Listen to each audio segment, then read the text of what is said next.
ஸ்ரீமதே ராமானுஜாய நமக. வைதிக தர்சனத்தில் பிரஸ்தானத்ரயம் என்று விசேஷித்து சொல்லப்படுகிறது. அவை நியாயப்பிரஸ்தானம், ஸ்ருதி பிரஸ்தானம், ஸ்மிருதி பிரஸ்தானம். இவை மூன்று. இதிலே நியாயப்பிரஸ்தானம் என்றால் வைதிக நியாயங்களை சுட்டி காட்டி அதன் வழி பிரம்மசூத்திரங்களுக்கு விளக்க உரை அளிப்பது. ஸ்ருதி பிரஸ்தானம் என்றால் உபனிஷத் வாக்கியங்களுக்கு விளக்கங்களை அளிப்பது. ஸ்மிருதி பிரஸ்தானம் என்றால் பகவத்கீதைக்கு விளக்கங்களை கொடுப்பது. இவை மூன்றும் பிரஸ்தானத்ரயம் என்று வைதிக தரிசனத்திலே போற்றப்படுகின்றன. பகவத்பாதர் ஆதி சங்கராச்சாரியர், பகவத் ராமானுஜாச்சாரியர், ஆனந்த தீர்த்தர் என்று சொல்லக்கூடிய ஸ்ரீ மத்வாச்சாரியர், இந்த வைதிக தரிசனத்திலே இந்த ஆச்சாரிய திரையர்கள் மூவருமே இந்த பிரஸ்தானங்களை அவர்கள் முன்மொழிந்துள்ளனர். அதிலே நியாயப்பிரஸ்தானம் வைதிக நியாயங்களை சுட்டிக்காட்டி பாதராயணர் அருளி செய்த அந்த பிரம்மசூத்திரங்களுக்கு விளக்க உரையை தருவது. போதாயன விருத்தி உரையை தழுவி பிரம்மசூத்திரங்களுக்கு ஓர் பாஷ்யம் எழுத வேண்டும் என்பது ஆளவந்தாருடைய திருவுள்ள கிடக்கை. அதை பூர்த்தி செய்து வைத்தவர்தான் பகவத் ராமானுஜர்.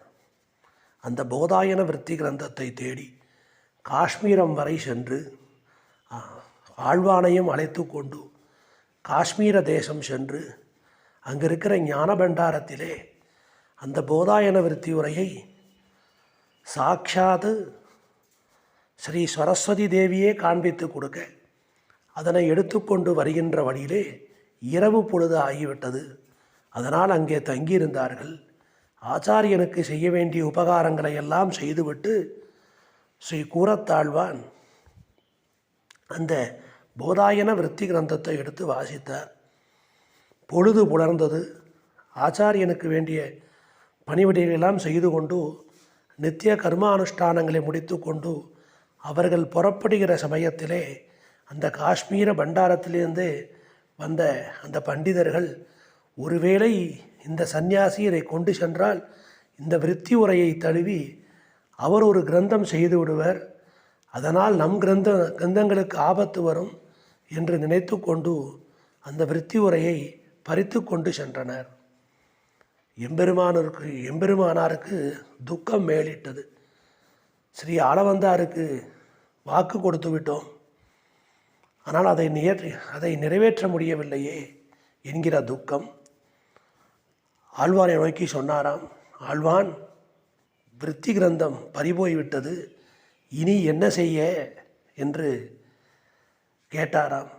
அதற்கு கூரத்தாழ்வான் அடக்கத்தோடே அந்த விருத்தி கிரந்தத்தில் உள்ள விஷயங்களை முழுக்க முதல் அக்ஷரம் தொடங்கி கடைசி அக்ஷரம் வரைக்கும் இங்கே சொல்லவா, இரண்டு ஆற்றுக்கும் நடுவே சொல்லவா என்று கேட்டாராம். எம்பெருமானாருக்கு ஆச்சரியம்.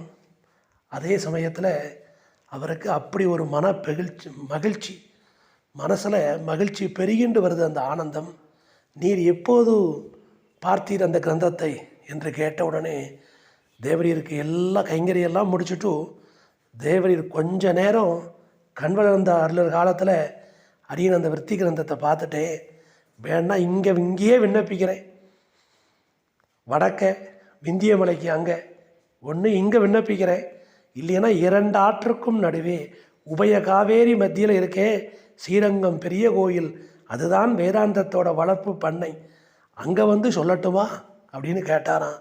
அப்பேற்பட்ட அந்த போதாயன விருத்தி உரையை தழுவி போதாயன கிருதாம் விஸ்தீர்ணாம் பூர்வாச்சாரிய சஞ்சிக்ஷிபு சூத்திராட்சராணி வியாக்கியாசியந்தேன்னு அந்த ஸ்ரீபாஷ்யம் தொடக்கத்தில் அற்புதமாக எடுத்து காட்டுறார் பகவத் ராமானுஜர்.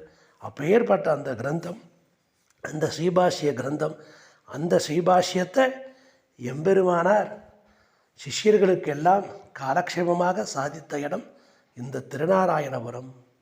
அப்போ ஸ்ருத பிரகாசிகைன்னு சொல்லக்கூடிய அந்த ஸ்ரீபாஷ்யத்துக்கு அமைந்த ஒரு விளக்க உரை 36,000 படியை அது கொண்டது. அந்த சுதப்பிரகாசிகை, அந்த சுதப்பிரகாசியை கையிலே எடுத்துக்கொண்டு சுதப்பிரகாசிகாச்சாரியர் பட்டர் வம்சஸ்தவர் அந்த அவருடைய 2 குழந்தைகளையும் அழைத்து கொண்டு ஸ்ரீ வேதாந்த தேசிகன் இந்த திவ்யதேசத்திற்கு வந்து எழுந்தருளினார். இங்கே சுதப்பிரகாசிகா ஓதப்பட்டது, அந்த ஓலைச்சுவடியை இட்டுக்கொண்டு. அப்படி அந்த ஸ்ரீபாஷ்யம் உயர்ந்த கிரந்தம், நியாயப்பிரஸ்தானம் என்று சொல்லப்படுகிறது. அப்பேற்பட்ட அந்த ஸ்ரீபாஷ்யம் அரங்கேற்றமான இடம் இந்த திருநாராயணபுரம். அப்புறம் சுதப்பிரகாசிகை, அந்த சுதப்பிரகாசிகை அரங்கேற்றம் இடம் இந்த திருநாராயணபுரம். அதனை கருத்தில் கொண்டுதான் இந்த ஆணி மூலத்திலே ஸ்ரீபாஷ்யம் சாத்து முறை.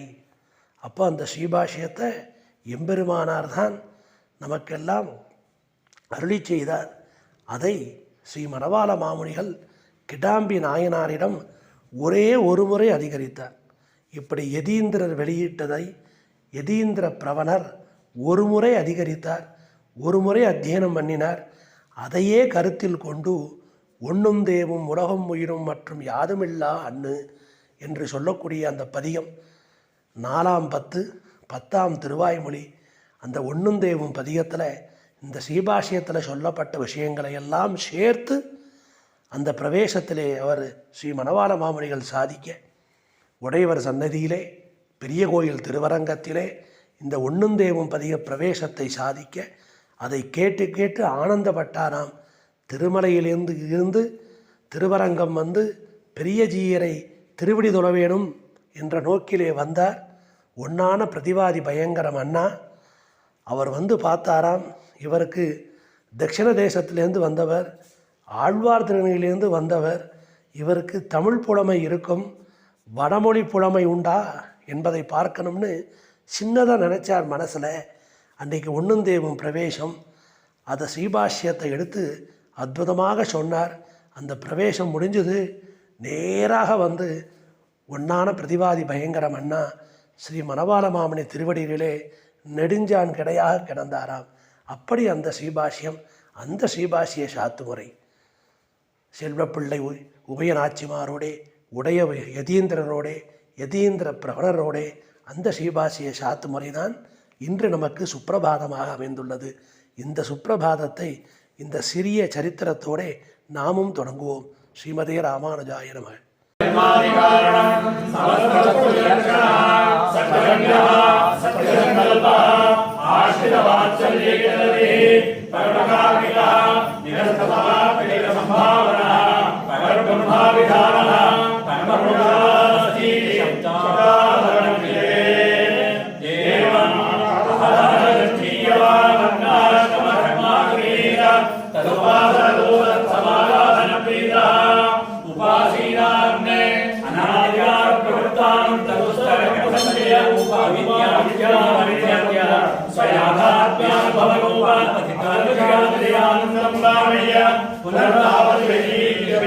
शब्दादेवागम्यते